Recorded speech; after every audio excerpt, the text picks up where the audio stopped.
दो दुविधा में दोनों गए, माया मिली न राम। ये कहावत तो आपने सुनी ही होगी। लेकिन आजकल कुछ यही हाल है मुंबई में महाविकास अघाड़ी एमवीए का।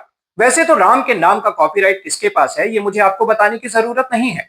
लेकिन यहाँ बात हो रही है चुनावी आशीर्वाद की। और जिसकी झोली में पिछले कई चुनावों से न माया आ रही है और न राम, उस पार्टी यानी कांग्रेस के एक फैसले ने पूरे महाराष्ट्र की राजनीति में ब्रेकअप की नई दास्तान लिख दी है। लेकिन दोस्तों, असली हेडलाइन तो कुछ और ही है। चुनाव 15 जनवरी को है, वोटिंग अभी हुई नहीं है, लेकिन महायुति ने 68 सीटों पर निर्विरोध जीत हासिल कर ली है। यानी बिना एक भी वोट डाले 68 पार्षद तय हो चुके हैं। तो क्या ये माना जाए कि कांग्रेस और उद्धव सेना के आपसी झगड़े ने थाली में परोस कर मुंबई और महाराष्ट्र की सत्ता भाजपा को दे दी है? आज इसी चुनावी फिक्सिंग या चुनावी रणनीति का पूरा कच्चा चिट्ठा खोलेंगे। नामांकन वापस लेने की आखिरी तारीख निकली और जो खबर आई उसने विपक्ष के होश उड़ा दिए। महाराष्ट्र के निकाय चुनावों में कुल 69 सीटें ऐसी रहीं जहां मुकाबला ही नहीं हुआ। इसमें से 68 सीटें महायुति के खाते में गईं। बीजेपी 44, शिंदे शिवसेना 22, अजीत पवार को 2 सीटें मिली।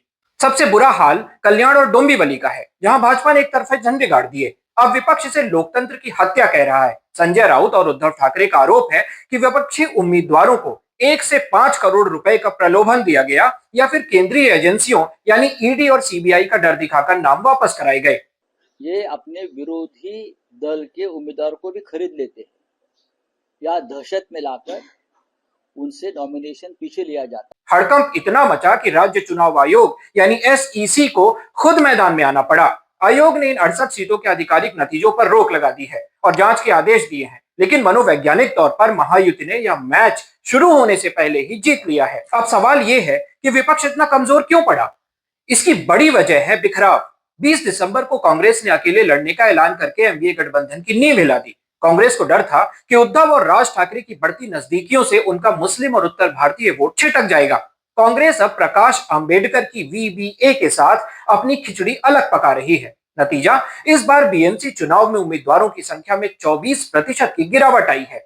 छोटे दल और निर्दलीय मैदान छोड़ चुके हैं। उधर उद्धव और राज ठाकरे ने हाथ मिलाकर अपना वचननामा जारी कर दिया है। 700 स्क्वायर फीट के घरों का टैक्स माफ और 5 रुपए में बस का सफर। लेकिन क्या ये वादे महायुति की निर्विरोध ताकत का मुकाबला कर पाएंगे?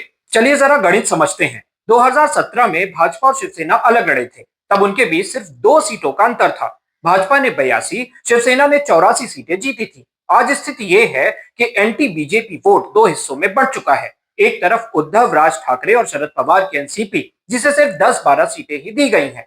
दूसरी तरफ कांग्रेस और वीबीए। जब विपक्ष का वोट बढ़ता है तो जीत का सेहरा सत्ताधारी दल के सिर बंधता ही है। कांग्रेस का अकेले लड़ना भाजपा के लिए किसी मिरेकल से कम नहीं है। जानकार मान रहे हैं कि कांग्रेस ने अपनी पार्टी बचाने के चक्कर में भाजपा का रास्ता साफ कर दिया है। तो क्या वाकई मुंबई और महाराष्ट्र के निकाय चुनाव अब सिर्फ औपचारिकता रह गए हैं? 68 सीटों पर निर्विरोध जीत और विपक्ष का यह बिखराव तो यही कहता है कि माया मिली न राम, अब तो भाजपा का ही नाम। कांग्रेस को लगता है कि आज वो अकेले लड़कर अपनी साख बचा लेगी, लेकिन हकीकत में ये बिखराव भाजपा शिंदे गठबंधन को ऐतिहासिक जीत की तरफ ले जा रहा है। 15 जनवरी को वोटिंग होगी और 16 को नतीजे आएंगे, लेकिन माहौल आज ही बन चुका है। आपको क्या लगता है, क्या वाकई विपक्षी उम्मीदवारों को डरा कर बैठाया गया है या फिर विपक्ष लड़ने से पहले ही हार मान चुका है? अपनी राय कमेंट बॉक्स में जरूर बताएं। वीडियो पसंद आया हो तो इसे शेयर करें और मुंबई की राजनीति की हर बारी खबर के लिए हमें सब्सक्राइब करना ना भूलें। जय हिंद।